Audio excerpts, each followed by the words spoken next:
रात के 12 बजे थे।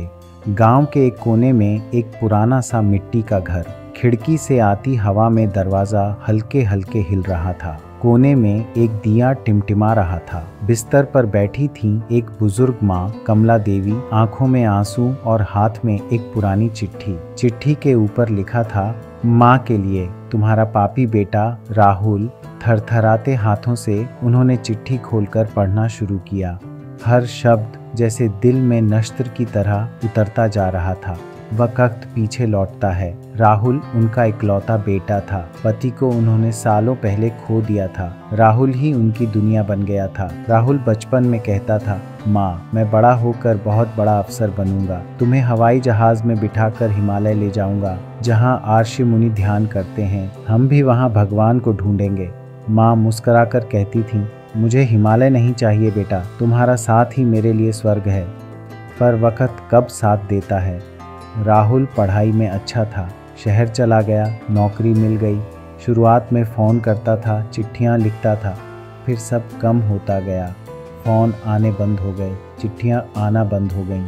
कमला देवी हर शाम दीप जलाकर बेटे की सलामती की प्रार्थना करती थी।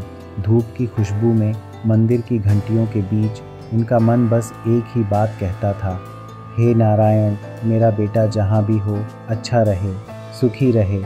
एक दिन बहुत सालों बाद डाकिये ने एक चिट्ठी दी।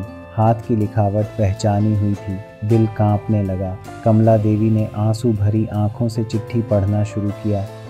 माँ, मुझे पता है मैं अच्छा बेटा नहीं बन पाया। तुम्हारे कितने फ़ोन मैंने नहीं उठाए, कितनी चिट्ठियों का जवाब नहीं दिया। मैं समझता था नौकरी, पैसा, गाड़ी यही ज़िंदगी है।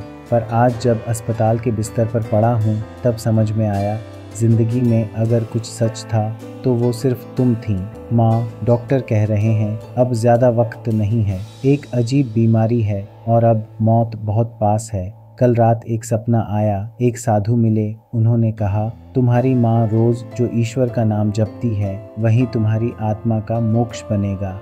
मैं बहुत रोया माँ, मरना नहीं चाहता था, लेकिन अब समझा आत्मा कभी नहीं मरती, सिर्फ शरीर छोड़कर आगे बढ़ जाती है। माँ, अगर मैं चला भी जाऊँ तो जानना मैं तुम्हारे पास ही रहूँगा, हवा की तरह, खुशबू की तरह। तुम्हारी हर प्रार्थना में मैं मौजूद रहूँगा। माँ, क्या तुम मेरे बाद आओगी?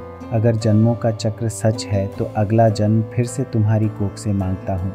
मुझे माफ़ कर देना माँ, भगवान तुम्हें लंबी उम्र दें। तुम्हारा पापी बेटा राहुल। कमला देवी ने चिट्ठी सीने से लगा ली, आंखें बंद कर ली। होंठों से बस इतना निकला, हे नारायण, अगर मेरे बेटे से कोई पाप हुआ हो तो वो सारा बोझ मैं ले लेती हूँ। उसे स्वीकार करना प्रभु। और हाँ, मैं आऊँगी उसके पास, मैं रहूँगी उसकी आत्मा के पास हमेशा हमेशा। उस रात हवा थोड़ी और तेज़ हुई, दिया बुझ गया। अगली सुबह गांव के लोग जब उस घर में पहुंचे, कमला देवी अपने बिस्तर पर चिरनिद्रा में थी। चेहरे पर शांति की एक गहरी छाया थी।